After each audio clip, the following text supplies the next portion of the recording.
Kerumunan terjadi beberapa kali sejak Rizik Syihab tiba di Indonesia. Kerumunan rawan penularan COVID-19 di tengah pandemi yang belum berakhir.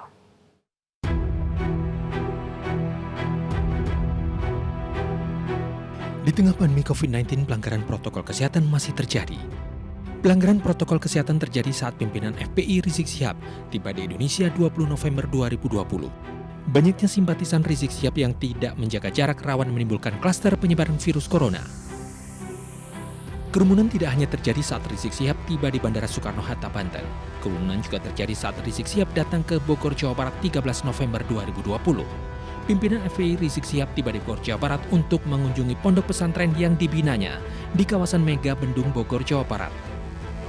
Banyaknya simpatisan Rizik Syihab yang memenuhi jalan sehingga membuat kerumunan dikhawatirkan membuat klaster baru penularan COVID-19. Selain sulit menjaga jarak, penularan COVID-19 sangat mungkin terjadi jika orang yang berada di kerumunan tidak menggunakan masker dengan benar. Kerumunan dan pelanggaran protokol kesehatan kembali terjadi saat Rizik Syihab menikahkan anaknya Sabtu malam sekaligus menggelar acara maulid. Atas kerumunan yang ditimbulkan saat pandemi COVID-19, keluarga Rizik Syihab didenda 50 juta rupiah. Pihak keluarga sudah terima surat tersebut. Kami memaklumi adanya sanksi itu, meskipun panitia meminta kepada umat untuk patuh protokol, jaga jarak dan lain sebagainya, tapi memang antusias terlalu besar, sehingga kami memaklumi adanya denda tersebut dan kami sudah bayar dari pihak keluarga. Alhamdulillah. Itu saja. Clear ya, Bibia. Teknisnya, detailnya, saya rasa nggak perlu dijelaskan, yang jelas sudah dibayar. Pemerintah Pemprov DKI Iya.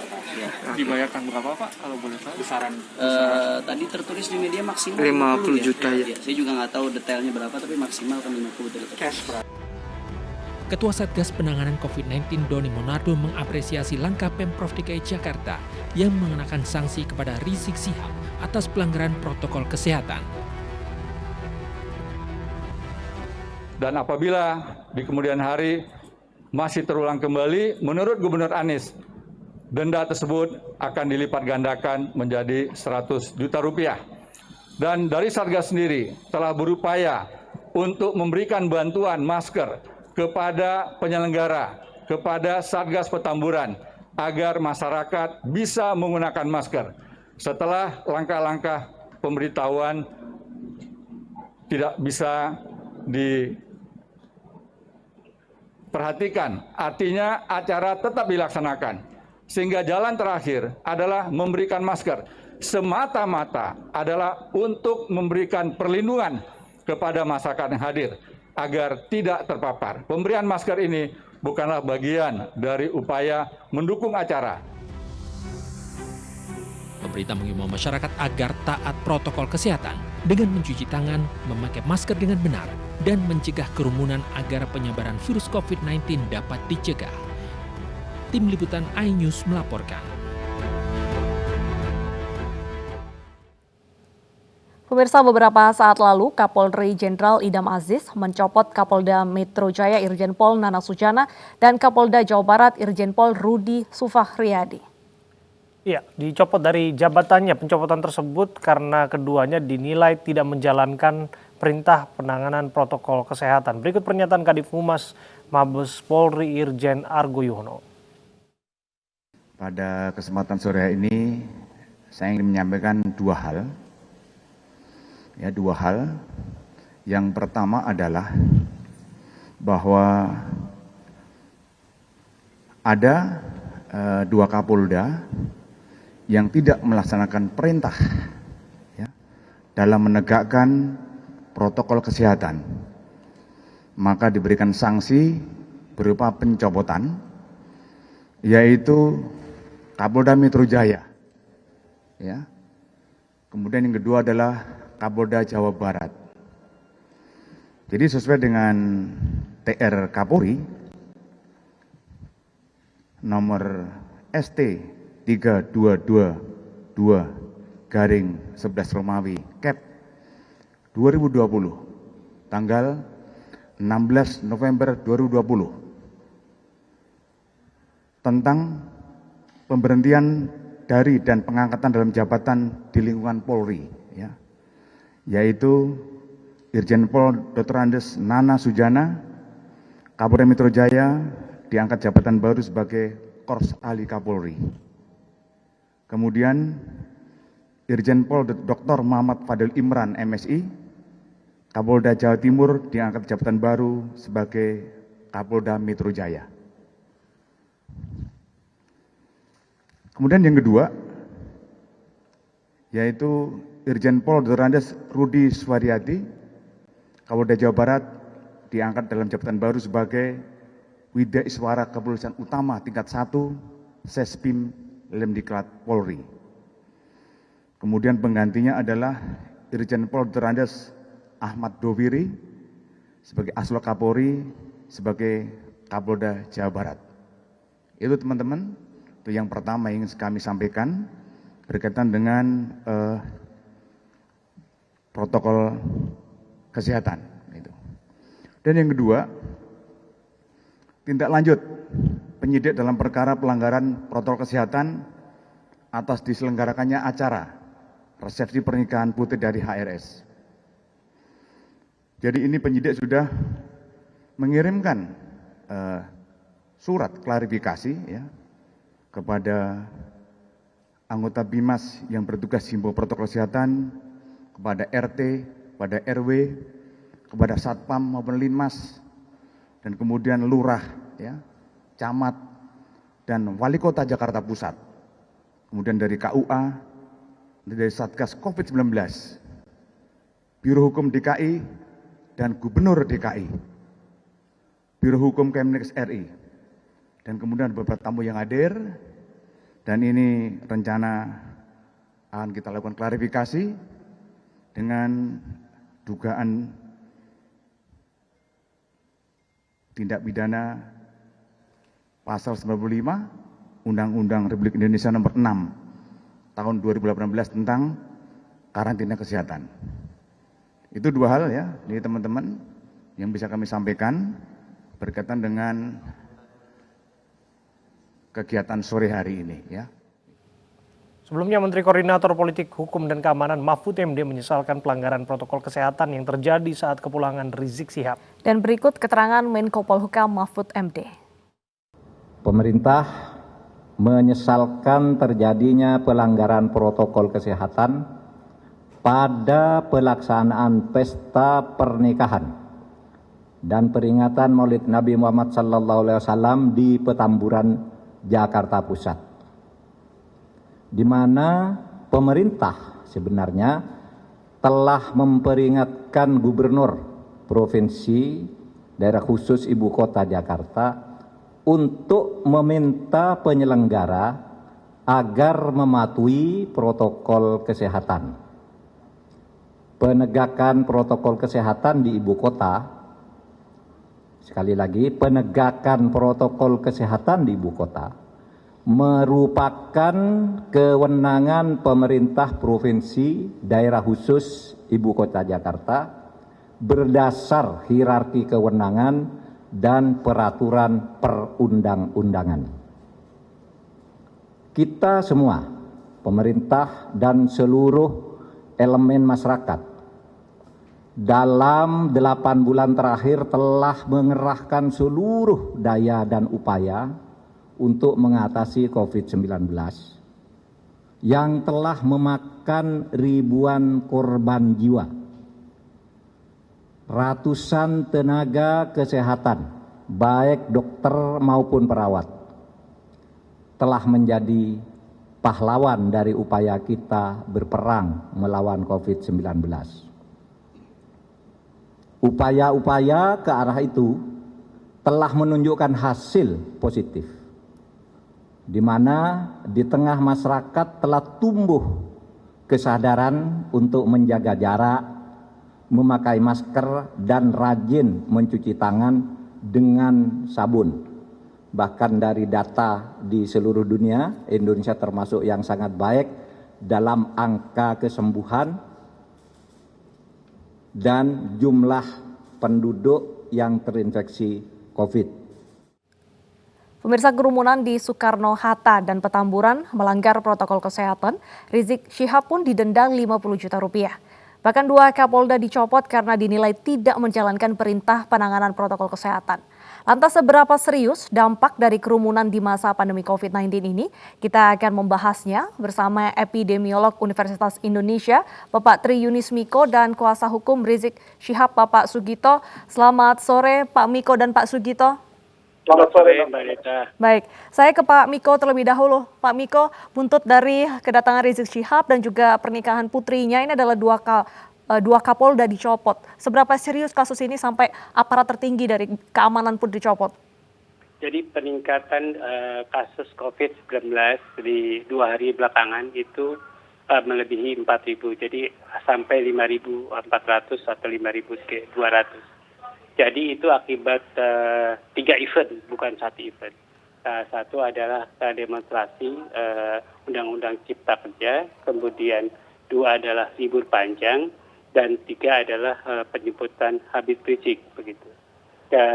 Jadi itu kumulatif dari 3 event itu. Nah, kemudian kalau Maulid Nabi dan pernikahan anaknya Pak Habib, begitu. Belum kelihatan sampai hari ini. Jadi kalau kerumunan, saya nggak bicarakan eventnya, saya melihat kerumunannya. Kerumunan apapun akan meningkatkan penularan COVID-19. Ya, jadi harusnya kerumunan apapun, apakah itu demonstrasi, apakah itu libur panjang yang kemudian berkerumun di tempat oleh-oleh, berkerumun di tempat wisata, itu tetap menularkan COVID-19. Tadi apakah peluangnya lebih besar, amat tergantung yang jumlah infeksi, amat tergantung yang pakai masker pada kerumunan tersebut. Jadi apapun kerumunannya harusnya dihilangkan. Pak Yunis, yep. Ini soal disiplin dan penegakan hukum yang menjadi sorotan beberapa kali. Pencopotan 2 perwira menengah diikuti 2 jenderal polisi dan ditambah denda 50 juta rupiah kepada penyelenggara. Anda rasa bahwa ini sudah tegas, sudah tepat diberikan akibat rentetan acara ini? Ya, saya bukan menanggapi dipecatnya begitu. Jadi sebagai praktisi kesehatan saja, karena kan yang selalu disoroti kan soal kesadaran kolektif dan lain sebagainya. Jadi saya bicara penularan COVID-19 dari kerumunan. Kemudian harusnya kerumunan itu ditegakkan berdasarkan undang-undang. Yang ada adalah peraturan gubernur, pergubnya. Pergub itu dilaksanakan.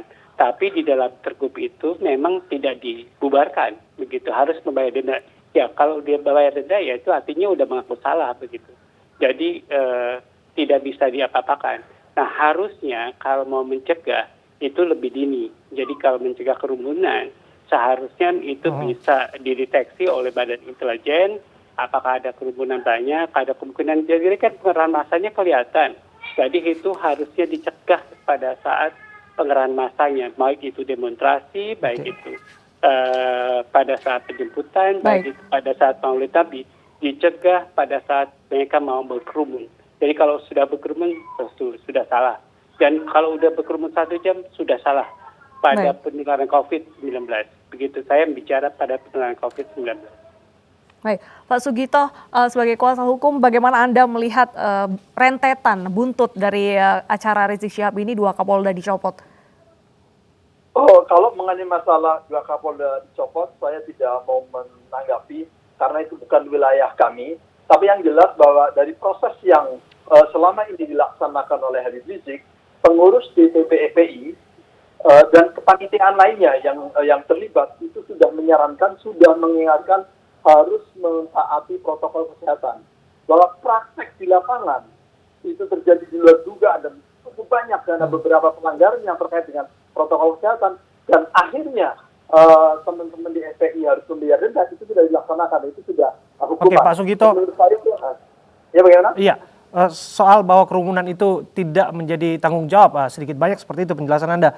Soal bahwa disebutkan yang kambing hitam di belakang ini semua adalah FPI dan Rizik Syihab, bagaimana Anda menjawabnya?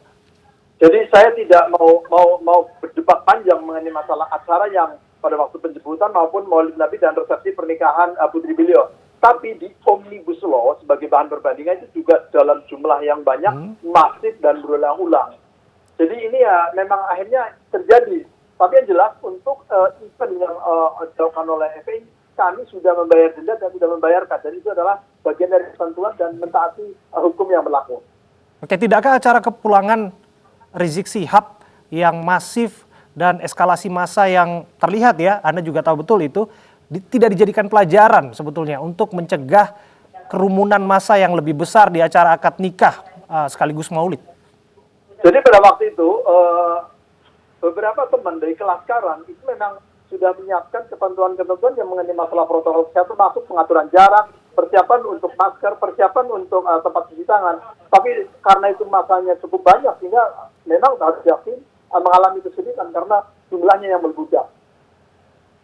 Oke, saya ke Pak Miko. Pak Miko, kalau disebutkan bahwa mereka sudah mematuhi segala bagiannya, dan lagi-lagi berarti betul apa yang disampaikan oleh Menko Polhukam. Catatan pentingnya adalah 3 kali ditekankan soal aparat keamanan yang salah. Jadi menurut saya sih intelijennya kurang bekerja begitu. Jadi harusnya intelijennya bisa menangkap bahwa akan terjadi kerumunan banyak sekali. Kalau itu 10.000 orang, banyak sekali, maka masa Banten intelijen tidak menangkap gitu. Jadi pertanyaan itu mendasar sekali pada Badan Intelijen. Tapi saya nggak mau bicara itu. Saya mau bicara bahwa kalau kerumunan harusnya berpikir kalau orang di sekitarnya akan tertular COVID-19. Jadi orang-orang yang datang tuh berkerumun itu akan menularkan COVID-19. Jadi kalau bisa pikirkanlah keluarganya. Jadi keluarganya itu anaknya, istrinya, kakeknya, neneknya, pamannya, semua bisa tertular COVID-19. Jadi bukan masalah keamanan kalau saya bicaranya. Saya bicara tentang penularan COVID. Baik itu nanti di wilayah sekitar airport, dia akan menularkan ke orang lain yang tinggal di sekitar airport, atau yang berdagang, atau yang lain sebagainya yang ada di airport. Dan itu belum lagi efeknya menunda kepulangannya, sudah menularkan, menunda perberangkatan pesawatnya, begitu akan kasihan begitu. Kemudian kalau itu pernikahan juga di keluarga di sekelilingnya akan tertular. Kemudian juga keluarga yang datang di kerumun akan tertular. Jadi itu kasihan begitu. Kira-kira begitu. Pak Miko? Ya. Biasanya salah satu upaya mencegah penularan COVID ini kan dilakukan pemeriksaan kesehatan seperti rapid ataupun juga swab test. Kalau kerumunan semasif ini, apakah memungkinkan dilakukan hal serupa? Pada semua kerumunan ya tidak mungkin dilakukan pemeriksaan masif. Paling tidak diambil sampel dari beberapa orang yang mungkin kalau itu ada yang positif itu pasti ada lah. Masa 10.000 orang nggak ada yang positif. Jadi pasti ada karena rate di kita atau yang positif di kita 1/1000. Jadi kalau 10.000 orang itu ada 10 orang jadi kemungkinannya. Jadi bayangkan kalau 10 orang itu akan menularkan, itu kalau 1/1000. Kalau 15/1000 akan ada 150 orang. Tetapi pada prakteknya bisa diukur tidak angka infeksi yang terjadi pasca kerumunan yang terjadi dalam sepekan ini? Ya, bisa diukur dengan rumus begitu. Beta kali C kali D. Beta itu adalah kemungkinan orang positif, maka itu harus disampling. Kemudian C adalah kontak rate-nya, itu 10.000 kontak. Kemudian D-nya adalah duration of infectivity. Jadi pada waktu kerumunan itu berkumpul 10.000 orang, maka probabilitas reproductive number-nya kalau normalnya itu ada 1,2, pada waktu kerumunan itu terjadi mungkin 2 kali lebih begitu. Jadi makanya sekarang meningkat 1.000 kasus lebih di Indonesia. Agar tidak setback, saya ke Pak Sugito. Pak Sugito, jika berbicara yang lalu-lalu ini kan sudah terjadi, namun berbicara ke depannya seperti apa paling tidak partisipasi yang dilakukan oleh FPI untuk memastikan bahwa tidak ada penularan di sana? Jikapun ada, trackingnya seperti apa? Apakah ada rapid test gratis yang akan diberikan kepada siapapun yang sempat ikut acara itu? Kalau itu saya tidak tahu persis, tapi nanti saya akan cek ke teman-teman di DPP FPI. Tapi yang jelas pada waktu pelaksanaan kita mencoba untuk mitigasi, dalam artian betul bahwa setiap yang hadir itu pakai masker, juga harus cuci tangan dan menjaga jarak, itu memang dari awal sudah disiapkan. Tapi dalam prakteknya seperti yang saya sampaikan tadi itu akhirnya mengalami kesulitan karena jumlah yang budak. Ini adalah memang menjadi risiko yang harus kita antisipasi seharusnya. Terima kasih atas waktu Anda berbincang bersama kami Bapak-Bapak, Pak Sugito, kuasa hukum Rizik Sihab, dan juga Pak Tri Yunis Miko, epidemiolog, sudah berbincang bersama kami. Forum Masyarakat Pecinta Ulama DKI Jakarta melaporkan artis Nikita Mirzani ke Polda Metro Jaya. Kami hadirkan informasi selengkapnya usai jeda berikut.